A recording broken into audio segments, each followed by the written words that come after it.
Guys, आज मैं आपके लिए लाई हूँ बीए प्रोग्राम 4th सेमेस्टर का हिंदी ए का एक इम्पोर्टेंट क्वेश्चन। इससे पहले मैंने एक वीडियो बनाई थी हिंदी निबंध का विकास क्रम क्या है, तो वो जाके आप वीडियो देख सकते हैं। इसका लिंक मैं डिस्क्रिप्शन में डाल दूँगी। अगर आप मेरे चैनल पे नए हैं तो मेरे चैनल को सब्सक्राइब कर दीजिए और बेल आइकन को प्रेस कर दीजिए, ताकि आगे आने वाली हर एक इम्पोर्टेंट क्वेश्चन से रिलेटेड मैं आप तक वीडियो पहुंचा सकूं।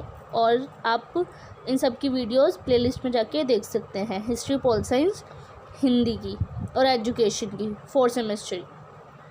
तो चलिए वीडियो स्टार्ट करते हैं। आज का टॉपिक है उपन्यास का विकास क्रम बताइए। मतलब कि उपन्यास जो लिखे जाते हैं हिंदी गद्य में, उसका आज विकास क्रम के बारे में जानेंगे। 4 इसकी जो क्रम है वो बताया गया है यहाँ पे। युग 4 युग हैं, इसके बारे में आज आगे हम जानेंगे।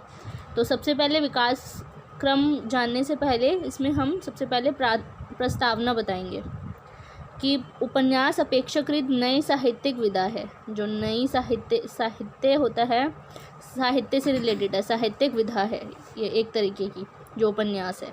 इसमें सामाजिक और व्यक्तिगत जीवन को उभारने का प्रयास किया गया है। मतलब समाज से रिलेटेड भी और व्यक्तिगत जो लाइफ है, लोगों की जो लाइफ है, उसको उभारने का इसमें प्रयास किया गया है। इसमें सामान्य जीवन के द्वंद्व, फैलाव और गति का समावेश अन्य साहित्यिक विधाओं की तुलना में अधिक होता है। जो उपन्यास है बाकी की जितनी भी साहित्यिक विधाएँ हैं उनसे अलग होता है। बहुत ज़्यादा फैलाव होता है, इसका गति होती है, इसका द्वंद्व होती है बहुत ज़्यादा। इस विधा का प्रारंभ हिंदी साहित्य के आधुनिक काल में हुआ था। आधुनिक काल में इसका प्रारंभ हुआ था। भारतेंदु युद्ध में ही ऐसी स्थिति बनने लगी थी कि लेखकों को एक नई विधा की आवश्यकता महसूस होने लगी थी। मतलब जब ये युग चल रहा था, भारतेंदु का युग था, इस टाइम पे जब ऐसी स्थिति चल रही थी, तब लेखकों को एक नई विधा की आवश्यकता महसूस उसमें हुई थी। उनको ऐसा लग रहा था कि हमें एक नई विधा बनानी चाहिए, उसकी आवश्यकता इन्हें महसूस होने लगी थी। वह कविता, निबंध, नाटक आदि साहित्य की युगीन चेतना को प्रस्तुत कर पाने में असफल हो रहे थे। जो कविता है, निबंध है, नाटक है, उसकी जो ये जितनी भी साहित्य है उनकी युगीन चेतना, जो उसमें चेतना बताई गई है, उनको प्रस्तुत करने पाने में ये असफल हो पा रहे थे। इसीलिए उन्होंने एक उपन्यास विधा का उन्होंने सहारा लिया था। ऐसी दशा में भारतेंदु हरिश्चंद्र का ध्यान उपन्यास विधा की तरफ गया। वह बंगला उपन्यासों से परिचित थे और उसी प्रकार से हिंदी उपन्यास लेखन चाहते थे। मतलब कि ये बंगला उपन्यास के बारे में जानते थे भारतेंदु हरिश्चंद्र। उन्होंने ये चाहने लगे कि हिंदी उपन्यास भी लिखे जाएं। उनके प्रयास से अनेक बंगला उपन्यासों का हिंदी में भी अनुवाद हुआ। मतलब इन्होंने बहुत ज़्यादा प्रयास किया था, बहुत सारे लेखकों के साथ मिलकर उन्होंने बंगला उपन्यास से उसका हिंदी में अनुवाद करवा दिया अपने प्रयास के वजह से। धीरे धीरे उसमें प्रेमचंद्र फिर हजारी प्रसाद द्विवेदी भी शामिल हुए। मतलब कि जो ये उपन्यास की शुरुआत हुई थी उसमें धीरे धीरे प्रेमचंद्र भी इन्वॉल्व हुए, फिर हजारी प्रसाद द्विवेदी भी, और कई लेखक भी इसमें इन्वॉल्व हुए थे। तो पहला युग तो यही है कि भारतेंदु का युग। भारतेंदु युग में है कि प्रारंभिक हिंदी उपन्यास का कालखंड सन 1877 से 1900 माना जा सकता है। ये 1900 है, 1990 नहीं है, ये 1900 माना जा सकता है। सन 1877 में श्रद्धाराम फिल्लोरी ने भाग्यवती उपन्यास लिखा था। जो श्रद्धाराम फिल्लोरी है, ये नाम है लेखक का, उन्होंने भाग्यवती उपन्यास को उसकी रचना की थी। यह उपन्यास उपदेशात्मक है, लोगों को उपदेश देने के लिए ये उपन्यास लिखा गया था। यह अंग्रेजी ढंग का मौलिक उपन्यास तो नहीं थी, परंतु इसमें विषय वस्तु की नवीनता थी। मतलब कि जो इसमें मौलिक उपन्यास ये नहीं था, लेकिन इसमें विषय वस्तु की नवीनता थी। इसमें विषय वस्तु बहुत ज़्यादा थे। मतलब कोई ऐसा टॉपिक इसमें कवर था जो उसमें नहीं था। मौलिक उपन्यास नहीं थे लेकिन ये, इसलिए इसे हिंदी का पहला उपन्यास माना गया। इसे हिंदी का पहला उपन्यास माना गया था। श्रद्धाराम फिल्लोरी ने जो उपन्यास लिखा था, भाग्यवती उपन्यास जो लिखा था, इसे सबसे पहला उपन्यास माना गया था इस युग में। हिंदी के भारतेंदु युग मौलिक उपन्यासों पर संस्कृत के कथा साहित्य और प्रवृत्ति नाटक साहित्य के साथ ही बंगाल उपन्यासों की छाया भी पाई जाती है। जो हिंदी का भारतेंदु युग में जब मौलिक उपन्यास पर जब संस्कृत के जो उपन्यास लिखे गए थे और जो नाटक लिखे गए थे, उसके साथ साथ जो बंगाल में जो उपन्यास लिखे गए थे, बंगाली लैंग्वेज में जो उपन्यास लिखे गए थे, उसके बारे में भी इसकी छाया जो है वो पाई जाती है। इस दृष्टिकोण से हिंदी का प्रथम उपन्यास परीक्षा गुरु, मतलब पहले बंगाल में भाग्यवती उपन्यास था, लेकिन हिंदी में जब इसका अनुवाद हुआ था तब परीक्षा गुरु सबसे पहला उपन्यास लिखा गया था। 1882 माना जाता है। भारतेंदु युग में सामाजिक, ऐतिहासिक, तिलिस्मी, जासूसी और रोमानी उपन्यासों की रचना परंपरा का सूत्रपात हुआ। मतलब कि जो भारतेंदु युग है उसमें सामाजिक से रिलेटेड, ऐतिहासिक हो गया, जासूसी उपन्यास भी लिखे गए थे, रोमानी उपन्यास भी लिखे गए थे, इनमें रचना हुई थी इन उपन्यासों की। इस युग की प्रमुख कृति है बंकिम चंद्र की दुर्गेश नंदिनी। मतलब बंकिम चंद्र ने भी एक उपन्यास लिखा था जिसका नाम था दुर्गेश नंदिनी। इसके अलावा रामलाल वर्मा, किशोरीलाल गोस्वामी, जयराम दास आदि ने भी ऐसे कुछ एक उपन्यास लिखे थे। बहुत सारे लोग थे, लेखक थे जिन्होंने ये उपन्यास लिखे गए थे, बहुत सारे इन्होंने उपन्यास लिखे गए। तो ये जो नाम है जिन जिन ने उपन्यास लिखे थे उनका नाम लिखना इम्पोर्टेंट है कि कौन सी युग में किस किस ने उपन्यास लिखे थे, तो उस पर लिख देना ताकि इम्प्रेशन अच्छा जमे। ये लिखना मोस्ट इम्पोर्टेंट है, उनके नाम याद कर लेना अच्छे से ताकि एग्ज़ाम में भूल ना जाओ। नेक्स्ट है द्विवेदी युग। द्विवेदी युग में खड़ी बोली ने अपने रूप को निखारा, काव्य में नैतिक मूल्यों की प्रतिष्ठा की, किंतु उपन्यास क्षेत्र में रहस्य, रोमानी तथा मनोरंजन की ही प्रमुखता रही है। मतलब द्विवेदी युग में ऐसा हुआ था कि खड़ी बोली इसमें यूज़ की गई थी, मतलब खड़ी बोली इसका इस्तेमाल किया गया था इसमें के रूप में निखारा। काव्य में नैतिक मूल्यों की प्रतिष्ठा की, मतलब जो काव्य है इसमें द्विवेदी युग में काव्य यूज़ किया, उसमें नैतिक मूल्य आई, नैतिक मूल्यों का वास हुआ उसमें। और उपन्यास क्षेत्र में रहस्य, रोमांच और मनोरंजन की ही प्रमुखता रही। रहस्यमय उपन्यास लिखे गए थे इस युग में, मनोरंजन हुआ था, एक्साइटमेंट, एंटरटेनमेंट हो गया किसी चीज़ का, रोमांच, रहस्य, इन सब चीज़ों से रिलेटेड उसमें उपन्यास लिखे गए थे।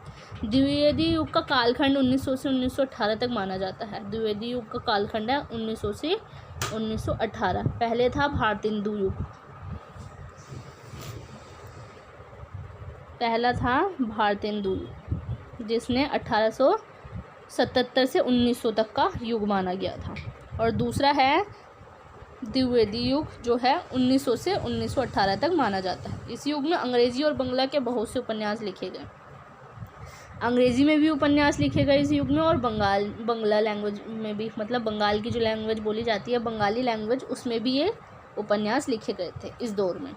देवकीनंदन खत्री का काजर की कठोरी, अनूठी बेगम, भूतनाथ, किशोरी गोस्वामी का लीलावती व आदर्श सती आदि, ये सारे उपन्यास हैं जिन्होंने लिखे थे। देवकीनंदन खत्री ने लिखे थे काजर की कठोरी और अनूठी बेगम और भूतनाथ, और किशोरी लाल ने लिखे थे लीलावती और आदर्श सती। ये सब लिखना इम्पोर्टेंट है कि किस किस ने कौन कौन से उपन्यास लिखे गए थे।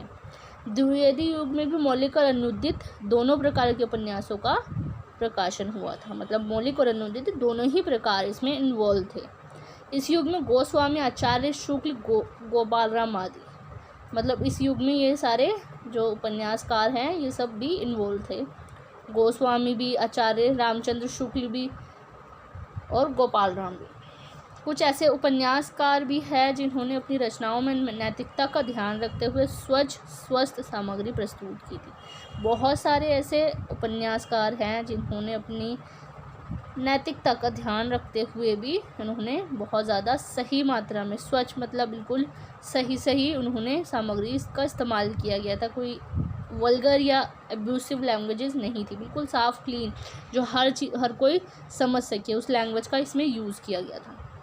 द्विवेदी युग में अधिकतर साधारण जनता के मनोरंजन है और मनोविनोद के लिए घटना प्रधान उपन्यास ही लिखे गए। मतलब द्विवेदी युग में ज़्यादातर साधारण लोगों के लिए, उनके लिए मनोरंजन के लिए और उनकी जो मनोविनोद है उसके के लिए इसमें उपन्यास इसमें लिखे गए थे इस युग में। आचार्य शुक्ल का कथन है कि हिंदी के मौलिक उपन्यास सृजन पर इन अनुवाद कार्यों का अच्छा प्रभाव पड़ा। मतलब कि आचार्य शुक्ल जी जो हैं, उनका कहना है कि जो मौलिक उपन्यास है, इन अनुवाद कार्यों का अच्छा प्रभाव पड़ा था इन मौलिक उपन्यासों पर, और इसके कारण हिंदी उपन्यास का आदर्श काफ़ी ऊंचा हुआ। मतलब कि इसके कारण जो ये उपन्यासों पर जब अनुवाद कार्यों का जब इस पर प्रभाव पड़ा था, तो इसी की वजह से हिंदी उपन्यास का इसमें आदर्श जो था, हिंदी उपन्यास जो था बहुत ज़्यादा फेमस हुआ था। उपन्यास का आदर्श काफ़ी ऊंचा हुआ था, बहुत ज़्यादा इसको मानने लगे थे, हिंदी उपन्यास को बहुत ज़्यादा पढ़ने भी लगे थे। थर्ड है प्रेमचंद्र युग। प्रेमचंद्र युग की समय सीमा सन 1919 से 1936 तक मानी जाती है। यह समय सीमा छायावाद युग की भी है। हिंदी उपन्यास के विकास में प्रेमचंद्र उनके युग का बहुत महत्व है। जो प्रेमचंद्र युग है 1919 से लेकर 1936 तक मानी जाती है। इस समय सीमा छायावाद युग की भी है। सीमा जो है ये छायावाद युग की भी मानी जाती है, इस युग को, प्रेमचंद्र युग को। हिंदी उपन्यास के विकास में प्रेमचंद्र और उसके युग का बहुत ज़्यादा इसकी इम्पोर्टेंस मानी गई है। मंगलसूत्र, कर्मभूमि, रंगभूमि आदि प्रेमचंद्र के प्रसिद्ध उपन्यास है। मतलब कि जो प्रेमचंद्र के ही है उपन्यास है मंगलसूत्र, कर्मभूमि और रंगभूमि। प्रेमचंद्र के इजी उपन्यास हैं, ताकि आपको याद करने में आसानी हो, तो इसे याद कर लेना, भूल ना जाना।